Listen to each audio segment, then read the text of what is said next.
semuanya, kami di sini akan melakukan sebuah wawancara. Uh, Alangkah bagusnya sebelum itu kami akan memperkenalkan diri dulu dengan saya Gede Rio Darmawan Sertan Delium dan rekan saya. Dan saya Yudi Maheswara, bisa dipanggil Yudi. Dan untuk kakak bisa perkenalkan. Oke guys, perkenalkan nama saya Putu Tesa Kusuma. Jadi sering dipanggil Eza. Ya gampangnya penyebutannya ya. Panggil Eza.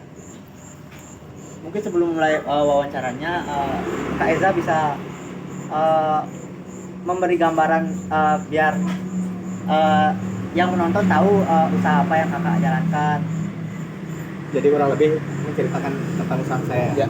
Nah, jadi saya itu menginisiasi atau membuat sebuah usaha kecil-kecilan untuk nambah uang jajan. Sebenarnya. Awalnya buat nambah uang jajan, jadi saya membuat yang namanya BNT Culinary. Itu BNT Culinary itu artinya nama saya dan juga saudara saya. Jadi B itu boy dan Tesa itu S saya hilangin jadi T. Teh kan? Culinary itu biasa kan. Jadi itu inisiasi dari judul nama dari usaha kami. Jadi ini sebenarnya ada dua orang yang punya usaha. Jadi kita berdua ini menggabungkan ide berdua menginisiasi usaha ini, dan di dalam usaha ini saya membuat berbagai macam menu, bisa dilihat di sini berbagai macam menu. Ini adalah cabang pertama saya, kemudian yang kedua itu ya bisa dibilang cabang lah ya. Jadi saya buat risol keliling, namanya doang keliling tapi tepatnya sama, jualannya tepatnya sama di sana-sana aja. Di situ spesialis khusus risol. Di situ risol ada 13 macam risol. Jadi itu sih kurang lebih secara singkat usaha saya. Jadi di bidang makanan, masih di bidang makanan. Suka makan kan? Suka. Kurang lebih di bidang makanan. Mungkin untuk selanjutnya paling apa metode yang kakak gunakan itu, maksudnya metode kepemimpinan yang kakak jalankan ketika mengelola usaha ini. Untuk metode, nah kalau misalnya kita bisa berbicara secara chill aja ya, secara santai.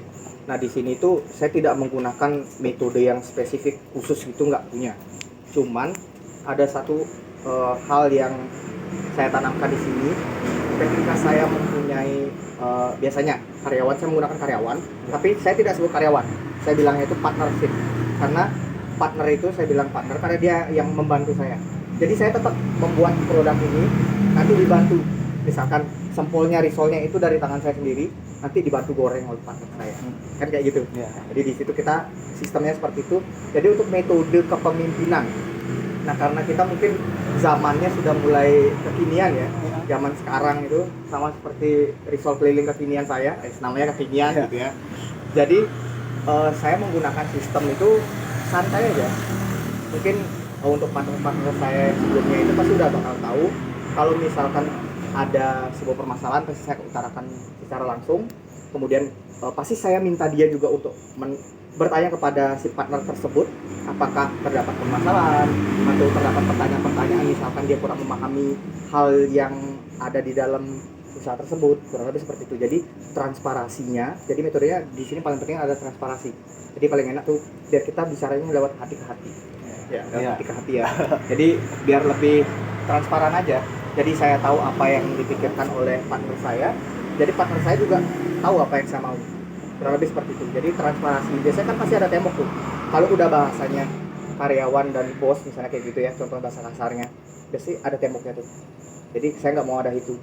Makanya saya chill aja di sini. Kadang duduk-duduk bareng kalau nggak ada customer. Ya gitu-gitu. Duduk bareng di sini, smoking dikit gitu lah. Aman ya? Sama. Oke, kurang lebih seperti itu sih. Jadi nggak ada metode spesifik itu saya nggak buat, misalkan, tertulis gitu, nggak ada. Cuman apa yang saya suka jalankan itu aja sih yang saya terapkan. Kurang lebih seperti itu. Nah, ngomongin tentang masalah nih kak, mungkin bisa disampaikan bagaimana strategi yang kakak pakai jika terjadi suatu masalah, baik itu masalah internal maupun eksternal. Masalah. Jadi, nah ini pasti semua akan menemui ya permasalahan. Jadi di hidup ini pasti semuanya akan ada masalah, bahkan termasuk di usaha ini.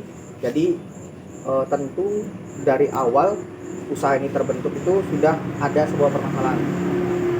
Jadi kebimbangan antara buka dan tidak. Tapi solusinya saya tetap buka. Dengan semangat saya tetap buka. Kemudian yang kedua, mencari partner. Mencari partner dari pertama, mencari partner dulu. Mencari partner itu mencari partner yang cocok.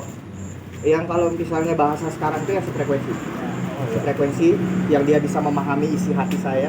Asik. Yang dia bisa memahami isi pikiran saya, Iya. ataupun saya sebaliknya. Kurang lebih seperti itu. Jadi biar kayak tadi itu transparansinya ada, biar kita tetap kerjanya chill aja. Dan kita masih. Iya, iya. Nah, makanya saya bisa dikategorikan itu mencari karyawan itu yang masih setara. Kenapa seperti itu? Misalnya kalau misalkan ini juga sebuah permasalahan. Jadi kenapa saya ada rate umurnya? Karena ketika nanti saya tidak bisa berkomunikasi dengan orang yang lebih dewasa jauh, itu nanti akan menjadi permasalahan. Makanya saya cari solusinya. Ketika saya tidak bisa berkomunikasi dengan, misalkan dia lebih tua jauh dari saya, nanti saya tidak bisa berkomunikasi atau jalan temu kita tidak temuin seperti itu. Makanya saya cari rate umurnya itu dari misalkan dari 17 sampai 24 seperti itu. Jadi seumuran dengan kita, biar kita ngobrolnya itu pun masih chill kan, masih santai ngobrolnya. Misalkan kita mengutarakan pendapat, anak-anak yang sekarang kan kayak gitu ya, mengutarakan pendapat itu secara langsung aja, spontanitas, kurang lebih seperti itu, apa yang dirasakan. Jadi hal itu juga yang saya terapkan di sini. Makanya dari awal saya nanya, baperan nggak? Itu baperan nggak? Karena ketika misalnya dia, apa sih kata baperan? Bawa perasaan. Misalkan kalau kita ngobrol terus dia bawa perasaan, berarti itu udah salah satu yang ditanda kutipin tidak sefrekuensi. Ya. Makanya dari situ saya memutuskan biasanya untuk tidak menerima. Bukannya kami sangat sombong gitu ya, punya usaha kecil ini tapi milih-milih misalnya kayak gitu. Bukannya hal itu, namun ketika di dalamnya tidak ada frekuensi, tidak nyambung, tidak sepikiran, tidak sekata misalnya seperti itu, nanti permasalahannya akan lebih banyak lagi. Jadi nanti saya nyari solusinya kan makin pusing ya dia. Nanti kayak gitu, kurang lebih seperti itu. Jadi solusi paling kecil sih kayak gitu, misalkan nyari karyawan yang seumuran. Biasanya permasalahan kan kayak gitu. Iya. Biasanya banyak yang nanya, kok saya nggak diterima karena umur saya udah lebih tinggi misalnya kayak gitu, atau saya lebih kecil gitu. Nah itulah alasannya, biar kita bisa sesuai pikiran, kurang lebih seperti itu. Tadi kan kakak ada nyebut saudara membukanya. Iya. Di sini saya ingin menanyakan bagaimana cara kakak membagi tugas dan tanggung jawab kepada tim Mengikutnya. Nah jadi biasanya saya kalau untuk menginisiasi ide ini ya, jadi dari namanya kan ada dua orang gitu. Nah jadi dia namanya Boy, jadi Boy Mahendra dan saya Eza Kusuma. Nah di sini berdua, usaha ini dibangun berdua atas ide berdua.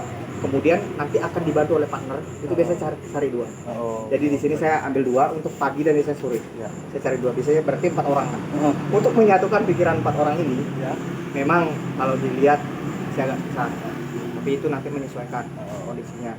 Tapi kalau untuk membagi tugas, nah, di awal itu memang saya kan hobinya memasak. Jadi di sini juga usahanya kuliner. Jadi untuk produksi, pembuatan ataupun ide-ide dari menu apa yang akan dikeluarkan itu pure dari saya. Bahkan kebetulan karena saya ngambil SMK dulu, SMK-nya ngambil multimedia, di situ saya ambil editing dan video. Jadi semua tata letak dan lain sebagainya itu dari saya sendiri. Nanti untuk saudara saya, biasanya dia membantu untuk promosi, mempromosikan. Kebetulan dia followernya agak banyak, jadi dia nanti yang ngebantu nge-push promosinya biar nanti customernya comeback balik lagi kayak gitu ya. Kemudian dia nanti ngebantu untuk memfasilitasi kayak misalnya kita kurang produk apa, kita kurang tepung gitu misalnya. Nanti dia yang akan membelikan, dia yang akan menginisiasi. Nanti partner saya yang lainnya itu nanti akan membantu menjualkan yang 2 orang itu. Jadi spesialis yang menjualkan. Jadi untuk produksinya khusus di saya, nanti untuk pengadaan barang itu di saudara saya. Nanti 2 orang lagi itu membantu, anggapannya kayak gini, kayak misalnya restoran, dia nanti yang plating dan memberikan ke customer. Nah seperti itu. Karena di sini kan bergerak di penjualan beli, cuman produknya adalah produk yang hangat bisa dibilang ya, karena makanan yang langsung cepat saji kayak gitu. Jadi nanti dia menyajikan dan juga langsung memberikan ke pembeli. Seperti itu. Baik, selanjutnya bisa disampaikan bagaimana perencanaan kakak sebelum terbentuknya usaha ini? Perencanaan gimana? Coba bisa diulangi. perencanaan kakak sebelum terbentuknya usaha ini? Mungkin terbersihnya kenapa kok bikin usaha kayak gini, kurang lebih seperti itu ya. Nah, jadi dulu saya sudah pernah bekerja. Jadi saya tadi sempat bilang saya lulusan Tata Boga. Jadi saya ambil di satu Tata Boga, di satu instansi pendidikan. Setelah saya lulus saya bekerja di restoran. Nah, Covid setelah itu melanda. Jadi saya berhenti bekerja. Diminta oleh orang tua itu berkuliah. Jadi masih punya orang tua, masih bisa menguliahkan. Jadi masukkan ke perkuliahan. Masih saya berkuliah. Baru kemarin selesai. Jadi udah tuntas. Nah, di pertengahan perkuliahan itu karena sebelumnya sudah pernah bekerja, jadi saya bingung. Sudah biasa megang uang, sudah biasa ada penghasilan kan, paham kan ya? Tiba-tiba jadi mahasiswa yang pendiam dan pengangguran itu. Tapi sebenarnya ada job desk. Job desk utamanya kan belajar. Itu paling penting, itu tidak bisa ditinggalkan biar sampai selesai. Itu kurang lebih. Jadi saya tetap jalankan perkuliahan saya dengan baik dan lulus tepat waktu. Lulus tepat waktu. Tapi di pertengahan itu saya juga ada kekosongan. Wah, pengen beli ini sendiri nggak bisa, beli ini nggak bisa. Jadi saya pertama bekerja dengan orang. Bekerja dengan orang di divisi yang sama kurang lebih di situ, cuman dengan menu yang ya kurang lebih beda-beda tipis lah. Tapi kalau ini lebih banyak nih kebanyakan. Kalau dia mungkin lebih sedikit, kurang lebih seperti itu. Ini udah saya kembangkan. Jadi saya ikut dia dulu. Nah, ternyata pada saat itu saya melihat ada peluang. Kan masuk lagi peluang. Jadi dari peluang itu saya pikir kayaknya saya bisa deh. Kayak kuliahnya pagi, kebetulan jamnya selalu dari pagi, kuliah pagi sampai siang. Kuliah pagi sampai siang. Jadi dari siang sampai sore sampai malam bahkan saya bisa langsung buka. Jadi jam 10 itu saya udah selesai kuliah. Jam 10 itu biasanya udah selesai kuliah. Jadi saya langsung buka dari sini. Awal saya buka 3 bulan itu saya buka dari jam 10 karena pas jam-jam libur tuh hari-hari libur. Dari jam 10 pagi sampai jam 10 malam itu saya uji coba jualan sendiri berdua. Jualan berdua sebelum ada partner. Itu sukses. Kan saya pertama kita harus cari tahu. Kita harus cari tahu trafficnya seperti apa di sini, kurang lebih seperti itu sih. Jadi setelah saya tahu peluang-peluang itu, saya memutuskan untuk membuka si usaha BMT Kuliner ini, kurang lebih seperti itu. Mungkin cukup pada malam hari ini. Terima kasih untuk Kakak Eza. Terima kasih juga sudah hadir. Menyumbangkan waktunya untuk membantu kami. Dan jangan lupa dibeli. Bisa boleh. Sambil promosi ya ceritanya. Boleh. Nanti mampir aja ke BNT Kulineri yang alamatnya itu di Jalan Pulau Menjangan, di depan parkiran Indomaret Menjangan, Pulau Menjangan, dekat kampus TAH dan juga kampus Kampus Udiksa atas.